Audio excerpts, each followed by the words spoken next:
The big balance patch is finally here, wrapped up in a pretty bow in the winter event. Jeff Kaplan finally chimes in on the forums to give us hints towards what they're working on behind the scenes, and a couple other doodads to cover in today's news roundup. First up, the patch. We've mentioned these things so many times, and I don't believe much has changed, if anything at all, so we're just going to blow through this, just so we're all up to date with how the competitive game is going to be playing from today forward. Winter Wonderland is now live, including all of the festive skins and 2 brawl game modes coming back, Yeti Hunter and Maze Snowball Offensive. Our other video for the day will be posting up all the cosmetics for the event, so here we'll move on to the rest of the patch information. There now is a new audio option that allows you to use Windows Spatial Audio. If you know what that is, and it applies to you, you're probably excited to get this to work. The sound balancing in Overwatch is actually quite great, and incredibly key for you to be able to increase your level of play by knowing the threats around you, so this could actually boost your gameplay if you knew how to set it up right. Next up, Bob now finally will go golden when you select a golden weapon for Ashe. That's right, everybody. Game finally literally playable. Then, of course, moving on to all of the buffs and nerfs that we've spoken about a few times already. Bastion getting a buff. Excited to see what this does up against tanky Goats comp, if it makes him a bit more viable. Brigitte getting her buff slash somewhat of a nerf to the way Goats gets played right now in the mirror match. All things considered, I think that this will make Brigitte harder to be as strong as she was in ranked,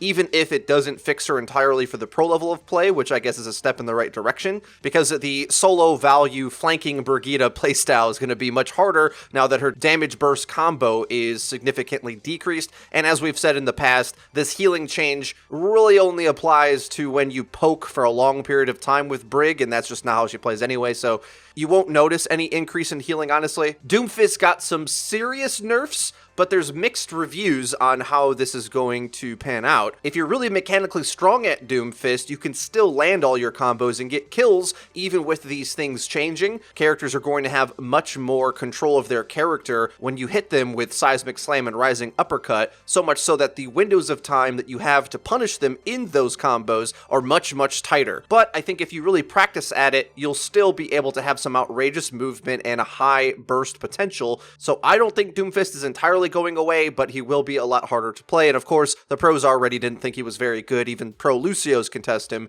But in the very least, he'll feel more reasonable in ranked matchmaking where there's very little teamwork to help save you from an incoming Doom, and he'll have to play a lot better to get those kills that he used to get nearly for free. McCree, Peacekeeper alternate fire increased up to 55 a shot. Look out for this to make an impact up against things like tanks, Brigitte, Doomfist, really anything he stuns. It used to be that you almost always wanted to stun and go for a headshot combo. Now, with the added damage to fan the hammer, you're going to kill most things with a stun fan combo. I had a game just the other day where a Sombra was coming in for an EMP. I scouted it, I positioned properly for it, and I hit the stun and tried to fan. She survived with 1 HP, basically. Got the EMP off, my Ryan and whole team gets shattered, and that whole play flips on its head. It's those really razor-thin type interactions that you're going to notice fan the hammer being more reliable, but also, with all 6 shots hitting, doing 10 extra damage each, this increases the entire ability's damage, like into a Rhine Shield or a tank,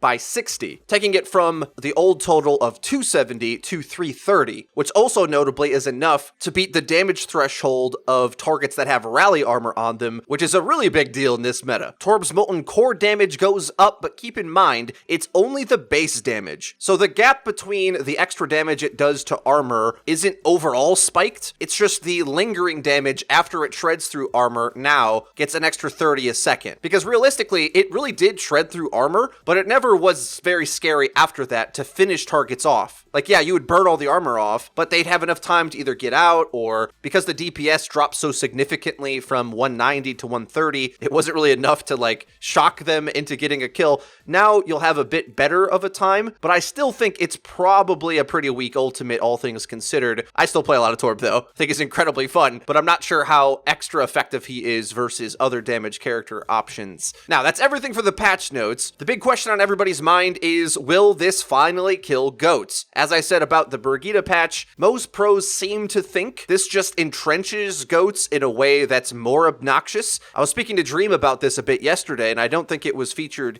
in the video, but how he described it was that the patch doesn't help poke comps deal with Brigitte any better. It just stops Brigitte from bullying tanks, and the enemy Brigitte, quite frankly, is the important thing to remember. So because of that, pro teams will still be able to cycle all of their tanking cooldowns to basically live forever and take functionally no damage. Funnily enough, despite me originally thinking that Goat's comp would get weaker over time as players got better at countering it, it actually went the exact opposite way. 3-3 Brigitte compositions have only gotten stronger as teams have gotten better with the teamwork aspects of it and making the most out of their engagements to get value no matter what, basically. Even when you counter them, they still can get value and win teamfights and snowball and do everything they want to do if they're good enough at the comp, which is troubling because we're at the point now where almost no one can actually perform this high-level comp, but it's forcing us to see high-level gameplay with no damage characters involved, which there's a lot of mixed feelings about. The comp does promote a lot of team play, and it's so hard to execute in most ranks that most players will feel it's pretty easy to counter, and I think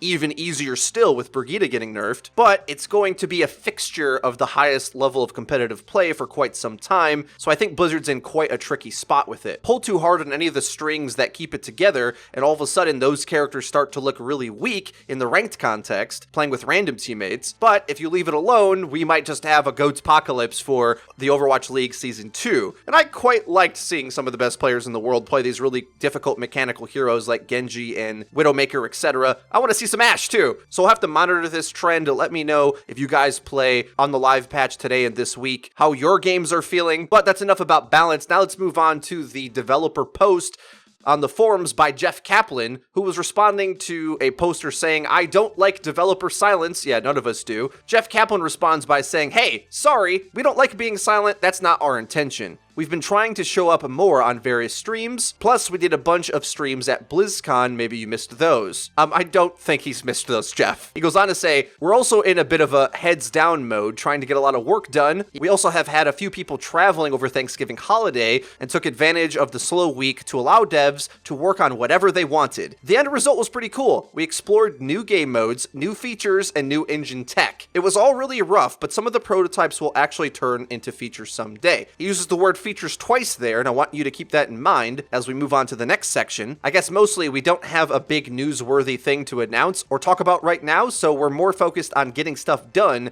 rather than anything else. Roughly, this is a sample of what we've been working on. Top secret stuff I'm not allowed to talk about. Hero balance. I actually think we're in a better spot than these forums will have you believe. Quality of life features like UI updates, etc. New hero prototyping and development, they're always working on that. New game mode prototyping, don't expect these soon. Feature development, ongoing event support, skins, etc. More top secret stuff I'm not allowed to talk about, and top secret stuff I'm not supposed to talk about. Now, the ultimate question with this is, does Jeff bring up top secret stuff in 3 different instances to hint that there's 3 separate entities that we should be excited about that he can't talk about? Or is this a pseudo troll where, for dramatic and comedic effect, he's sort of just lumping a bunch of stuff together or repeating the same thing in 3 different instances? It's hard to know, obviously, right? I want to remind everybody that some features that Scott Mercer did essentially reveal that were getting worked on. He said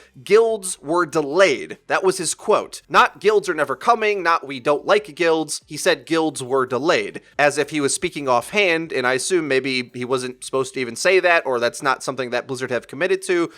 But the language of that means that that's the type of thing that they were working on to work on something else for the previous time period. But now, moving forward, the things that I think we undoubtedly can expect is the replay feature, along with a match history / stats page, which probably will come after the game, even though a scoreboard in-game really is kind of what I think the game needs, but we can't always get what we want. However, I'm not sure on the timeline for that. you'd expect it definitely would be in place for Overwatch League Season 2, and it would even be nice if it went into the game at the same time, so that's 2 months away. Remember, they did work hard to crank out the spectating features for the World Cup, and then quite quickly got that into Overwatch League Season 1, so I'd expect the same type of timeline and deadlines for them to gear up for Season 2 to be a step forward. That's the type of thing that Blizzard, I think, really cares about. One step better would be to have that implemented into the game as well, but that might be asking for too much too soon, not sure on that. It's interesting to me that Jeff, in his big list, does put feature development, but also top secret stuff he's not allowed to talk about. Could this be their role queue answer? Could this be the weekend events that most of the competitive crowd want to see implemented into the game? StarCraft has it. We'd like our own weekend tournaments and actual team queue to allow ranked to continue to be the mode that Blizzard has designed it for, to be essentially only slightly more competitive version of quick play where the solo player can enjoy it however they want. That's great. Our actual competitive options around the corner, that would be nice. And we could speculate on this stuff all day, but I'll end mine here and let you guys in the comment section down below theorycraft what is the most likely set of features and secret stuff that they'll be working on moving forward. My issue with this is I have no idea what level of scale to expect. He could be talking about an Overwatch sequel / expansion, or perhaps next year all of the events will have new game modes attached to them and we'll finally break this cycle of repeat events being a bit underwhelming as they come back each year, I think is safe to say. But is that really what the game even needs? I don't know. I think depending on the type of player you are, you probably have a vastly different opinion on what they should be prioritizing. Well, guys, that's going to be everything for this news update video. I hope you did enjoy it, and if you did, please be sure to leave it a like. It really does help us out and lets us know that you're enjoying the content, and if you haven't already, please subscribe because we upload each and every day, so you're going to want to hit the bell icon so that you get notified when our videos go live. Link to the description is our Twitter, where we tweet out news, updates, and dank memes. That's been it for me. I've been FREEDO for Your Overwatch. I'll see you guys next time.